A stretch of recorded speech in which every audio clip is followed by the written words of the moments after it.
So, welcome back to Gas Gathering. Makapansin nyo yung mga pots lang dito sa kalsada. Parang pang mga bonsai na rin ang mga style nila. At may babalikan pa akong isa na mapapansin nyo. Yung pots na sa tabi lang ng roads. Kasi mahilig sila maglagay ng pots sa gilid ng bahay. So, mapapansin nyo yung ginagamit nilang pots. Yung mga bonsai training pot na na-feature sa mga video. Actually, yun yung common pot sa kanila dito. Pero makikita nyo yung iba dito, nagtatry talagang maging bonsai din yung kanilang mga tanim dito sa labas ng kanilang mga house. Kagaya nito, papakita natin na may mga cut na sila. So dito nag-prune siya. Okay, ang ganda ng pot na ginamit niya.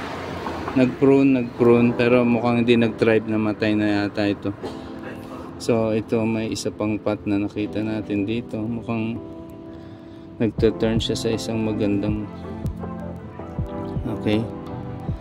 magandang bonsai. So ayan, nag-prune siya dito. Ayan, root expose ang style niya. So yung very common dito mga tao, they're expecting to turn their house plants into a bonsai. So kagaya niya, may jade siya. At ito rin, it's sitting into a nice parang pang cascade type, pero may mga prune siya, hindi rin nag-thrive. So kagaya ng sinabi ko, maraming dito sa mga bahay-bahay lang. So ito, nakita ko lang sa kalsada, may mga pots sila outside their house. Okay, may mga vases sila, and katulad niyan, may mga pots na nasa tabi lang. Siguro gagawin nilang mga training pots din yan sa mga bonsai nila pagka established na, pero siguro napapabayaan yung iba, kaya namamatay.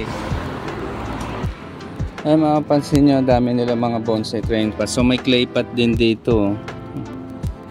Okay, so iba plastic. Kumarakara, magkadalasan yung mga ganyang mga pot na talagang pang established bonsai na. Okay, so dito sa Japan, most of them talaga are very familiar. Makikita nyo yung common pots nila, ganyan eh. It's a bonsai pot talaga. So it's very nice to see the neighborhood here in Taito are familiar with the bonsai style of plant keeping. Okay, so it's happy to see. Para dun sa mga enthusiast ng bonsai, please comment kung nakapunta na kayo sa mga places na kagaya na dito sa Japan. How did you parang analyze yung kanilang mentality sa plant keeping, gardening, bonsai keeping? Okay, so it's a good way to understand other cultures, how they parang alagaan yung mga halaman nila, and then how is the bonsai community, or how is the bonsai keeping becoming very popular in those countries like here in Japan. Umuulan na kasi, parang iba yung kanilang mas familiar sila kaysa sa atin sa mga common houses. Dito, how many houses na nakita ko, may mga pots ako nakikita na dito lang sa tabi ng mga bahay.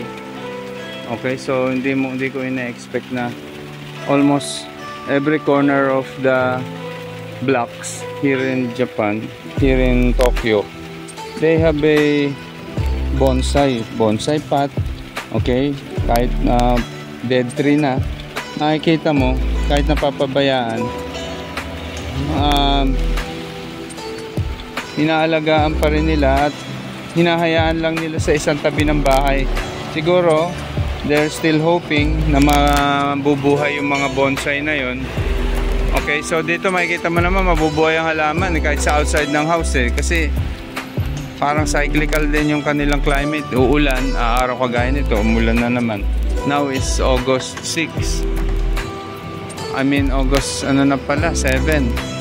Pero makikita mong weather dito, umuulan na.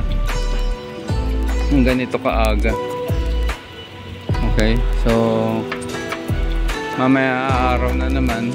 This is the hottest day of the year, August, here in Japan, here in Tokyo. Pero makikita mo nagsa-cyclical pa rin ang climate nila. Parang very similar sa Manila.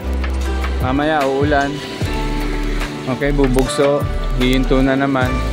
So siguro pwede rin natin gawin yun. Magtanim din tayo ng mga bonsai. Pero na-try ko na yan.